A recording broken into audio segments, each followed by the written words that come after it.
kabulastugan. Hindi malilimutan ang asaran na merong pikunan, lalo na rin ang unang niligawan, unang kabiguan. At dyan nasiseryoso ang usapan, ang pagdadamayan ng tunay at tapat na kaibigan. Itong mga buwan,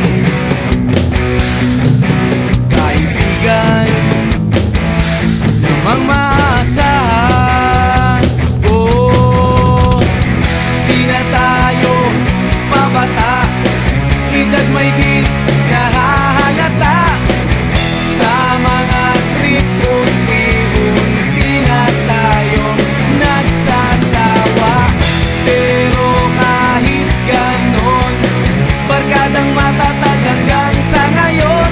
Minsan man magkita, tsak may kwela, yan ang aking mga tropa.